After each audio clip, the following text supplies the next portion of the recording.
In the quiet corners of forgotten archives, where dust settles on leather portfolios and yellowed envelopes rest undisturbed for decades, there exists a collection of photographs that time tried to bury. Among them, a single portrait from 1912, a family of 5, positioned carefully before their 2-story farmhouse, dressed in their Sunday finest. The father stands tall, his hand resting on his wife's shoulder. The mother sits with perfect posture, her face a mask of practiced composure. 3 children flank them, 2 older siblings with the rehearsed stillness of those accustomed to cameras, and one youngest child, perhaps 7 years old, seated at the front. At first glance, it is unremarkable. Another relic of an era when photography was ceremony, when families gathered once or twice in their lifetimes to preserve their image for posterity. The house behind them speaks of modest prosperity, painted white with lace curtains visible through the windows. The grass beneath them is neatly trimmed. Everything suggests order, respectability, the kind of quiet dignity that rural American families aspired to in the years before the Great War. But the photograph refuses to rest quietly, because when the eye settles on the youngest child's face, something shifts. The expression does not match the scene. While the others hold the neutral, almost blank composure typical of long-exposure photography, this child's face tells a different story. The eyes are wide, impossibly wide, with a glassiness that suggests recent tears or shock. The mouth is slightly open, not in smile or curiosity, but in what appears to be frozen mid-breath, as though something has just happened, or is still happening, beyond the camera's frame. The muscles around the jaw are tense. The small hands, clasped tightly in the lap, show white knuckles even through the photograph's sepia tones. This is not the face of a child told to sit still. This is the face of a child who cannot move, who dare not, and once you see it, you cannot unsee it. The photograph transforms from a simple family portrait into something far more unsettling, a document of a moment that should never have been preserved. What happened before the shutter closed? What did this child see or feel or endure that left such a mark on their expression? And why did no one, not the photographer, not the parents, not the siblings, acknowledge that something was terribly, unmistakably wrong? The image was donated to a county historical society in 1987 by a woman clearing her late aunt's estate. It arrived in a stack of unrelated materials, deeds, letters, school programs. No names were provided, no context. The photograph simply existed, and for decades it sat in a filing cabinet, unexamined, until a graduate research assistant, cataloging turn-of-the-century family portraits for a university digitization project, paused on this particular image. She stared at it for nearly 10 minutes before calling her supervisor. Something, she said, was very wrong. That observation set in motion an investigation that would stretch across 3 states, dozens of archives, and more than a century of silence. The house in the photograph was identified first. Architectural historians recognized the porch brackets and window casings as characteristic of rural Iowa construction between 1905 and 1915. Cross-referencing the background details, a distinctive weather vane, the angle of the roofline, with property records and period postcards eventually led researchers to a farmstead outside a small town called Willowbrook, population then around 300. The structure still stands, though barely.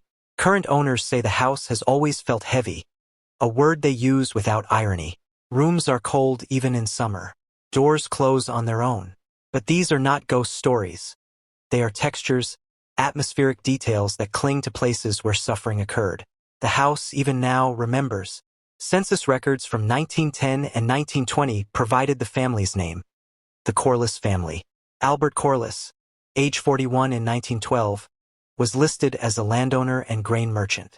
His wife, Margaret, 37, kept the house and raised the children. The older 2 were named clearly, Helen, aged 14, and Thomas, aged 11. But the youngest child's name was recorded with troubling inconsistency. In the 1910 census, the child is listed as Clara, female, age 5. In a 1912 county school enrollment ledger, the same child appears as Claire, age uncertain. In a church baptismal record from 1906, the entry reads Child Corliss, female, with no given name at all. This was unusual. Most families, even poor ones, recorded their children's names with pride. Middle-class families like the Corlisses, with social standing to maintain, were meticulous. Yet this child's identity seemed deliberately obscured, as if her existence was negotiable. Later records show even stranger revisions. In one ledger, the name Clara is scratched out with heavy ink, and deceased is written in the margin. But no death certificate exists in the county records. In another document, her birth date is changed by 2 years, making her younger than she appeared in the photograph. Genealogists often encounter errors, misspellings, clerical mistakes, lost paperwork. But this was different. These were not accidents. These were erasures. Someone, at multiple points in time, was trying to make this child harder to trace, to remember, to prove. The photograph then becomes more than a portrait. It becomes evidence. Evidence that she existed. Evidence that she was present in that family, on that land, in that year. And evidence, perhaps, that something happened to her that required forgetting. Photography in 1912 was not like today. Cameras required long exposures, sometimes several seconds, during which subjects had to remain perfectly still. Blinking, breathing too heavily, even slight movements could blur the image. Professional photographers of the era used head clamps and back braces to keep subjects motionless, especially children, who struggled with the discipline required. This is why most early photographs appear stiff and emotionless. It was not that people lacked feeling, it was that feeling had to be suppressed. Smiles were rare because holding a smile for 8 seconds produced grotesque results.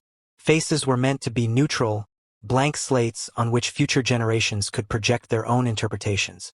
Yet this child's face is anything but neutral.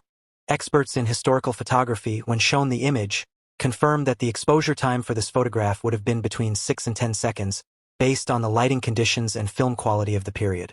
During that span, the child's expression did not shift. It held. This was not a momentary flinch or a blink caught mid-frame. This was sustained terror or shock or grief, so overwhelming that even the demands of stillness could not erase it. Micro-expressions are visible when the photograph is enlarged.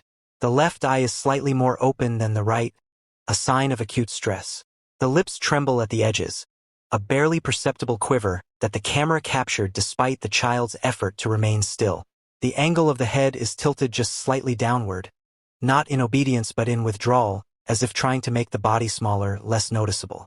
And the adults around her show no reaction. The father's hand on the mother's shoulder is relaxed. The mother's face is serene, almost proud. The older children stare straight ahead, dutiful and composed. No one is comforting the youngest. No one is looking at her. It is as if the child's distress is invisible to them, or worse, expected. One forensic psychologist, specializing in historical trauma and family dynamics, reviewed the photograph and noted something even more disturbing. The child's gaze, though directed toward the camera, does not focus on the lens. Instead, it appears to be fixed on something or someone standing just to the side of the photographer. The angle of the eyes, the slight lean away from that direction, these suggest the child was reacting to a presence. Someone was there. Someone the child feared. Oral histories are fragile things. They are passed down in whispers, edited with each retelling, until the truth becomes rumor and rumor becomes myth. But even myth contains fragments of reality, and in Willowbrook, fragments remained. A local historical society had conducted interviews in the 1970s with elderly residents, many of whom were children in the 1910s. One woman, then 92, recalled the Corliss family vaguely. "They were," she said, "proper people, but you didn't go near their house."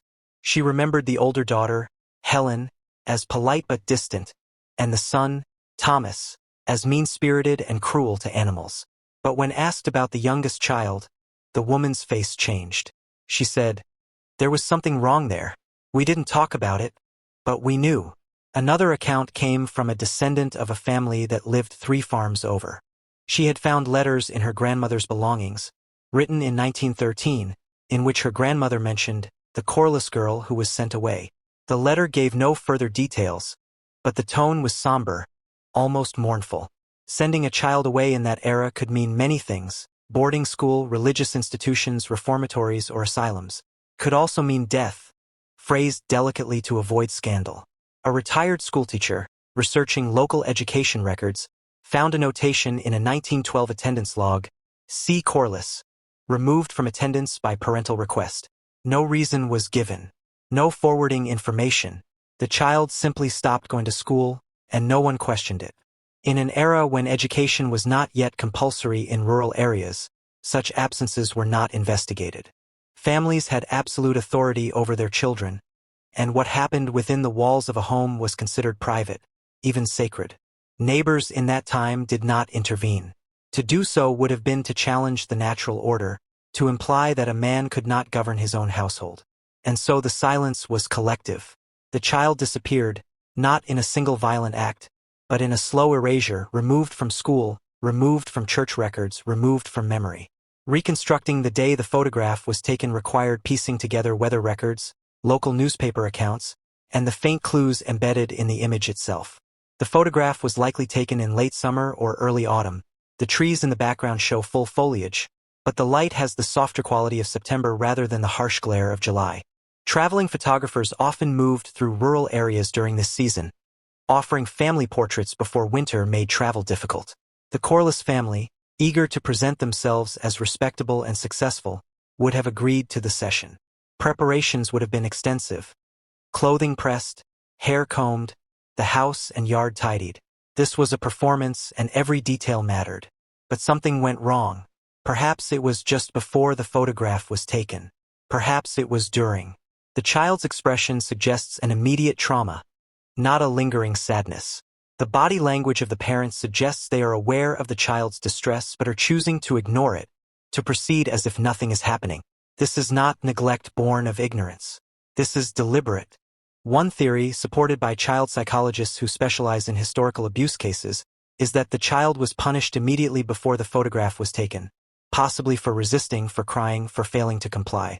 Physical punishment in 1912 was not only legal but encouraged. Children were expected to obey without question, and defiance was met with violence. The phrase, "spare the rod, spoil the child," was not metaphorical. It was practice. If the child had been struck, threatened, or confined just moments before the photographer arrived, the expression makes sense. The wide eyes, the frozen posture, the refusal to look at the parents. All of it aligns with a child in a state of acute fear, forced to perform normalcy while the pain or terror is still fresh. And the photograph was taken anyway. The shutter closed. The image was preserved. Because what mattered was not the child's suffering. It was the illusion of a perfect family. After 1912, Clara Corliss, or Claire, or the unnamed child, vanishes. There is no death certificate filed in the county. No burial record in the local cemeteries. No mention of her in subsequent census records. The family continues to appear in documents: Albert Corliss's business dealings, Margaret's church attendance, Helen's marriage in 1918, Thomas's enlistment in the army, but the youngest child is gone. This was not uncommon. In the early 20th century, children died frequently, and not all deaths were recorded. Infant mortality was high, and even older children could succumb to illness, accident, or violence without official documentation, especially in rural areas. Families sometimes buried children on their own property, in unmarked graves, to save costs or to avoid scandal. But there are other possibilities. Children could be institutionalized for minor infractions, behavioral problems, learning difficulties, even physical deformities. Asylums and reformatories kept poor records, and many children who entered such places were never heard from again. Some were renamed, their identities erased to sever ties with their past. There is also the possibility of concealment. If a child died under suspicious circumstances, a family might hide the death to avoid investigation. In 1912, law enforcement in rural areas was minimal, and child protection laws were virtually non-existent. A child could disappear, and as long as the parents offered a plausible explanation, illness, sent to relatives, moved away, no one would question it. The Corliss family left Willowbrook in 1920. Property records show they sold the farm and moved to a larger town in Minnesota. From there, the trail grows cold. Helen died in 1954, Thomas in 1962. Neither had children. Margaret Corliss died in 1936, Albert in 1941. In none of their obituaries is the youngest child mentioned. She is not listed among their surviving or deceased children. She is simply absent, as if she never existed at all. Except for the photograph. The photograph survived. And in it, her face endures. There is a strange power in old photographs. They capture not only what was intended, the poses, the smiles, the carefully arranged scenes, but also what was not. A glance to the side, a hand clenched too tightly, an expression that betrays the lie. The camera, in its mechanical indifference, records everything. It does not judge. It does not edit. It simply preserves. This photograph of the Corliss family was meant to be a testament to prosperity and respectability. It was meant to say, we are successful. We are united. We are normal. But the camera captured something else. Captured a child in distress. A child whose suffering was so intense that even the rigid demands of early photography could not hide it. For over a century, that image sat in archives, unseen and unexamined. But now, as researchers and historians turn their attention to the forgotten and the erased, it has been brought into the light. And with it, questions that have no easy answers. What happened to this child? Was she punished? Abandoned? Killed? And why did an entire community allow her to disappear without a trace? We may never know the full truth. The people who could have spoken are long dead. The records that might have explained are lost or destroyed. But the photograph remains. And in that frozen moment, in the expression on that child's face, there is testimony. Silent, undeniable, unbearable testimony. It reminds us that history is not just made of wars and inventions and great men. It is also made of small, invisible tragedies, of children who suffered in silence, of families who hid their cruelty behind closed doors, of communities that looked away. And it reminds us that photographs do not forget. They outlast the lies. They outlast the silence. And sometimes, if we are willing to look closely enough, they tell us the truths that no one wanted us to know. The child's face, frozen in that 1912 portrait, is no longer just a curiosity or a mystery. It is a witness. And though her name may be lost, though her fate may never be fully known, her image endures. A quiet, haunting indictment of a world that failed to protect her.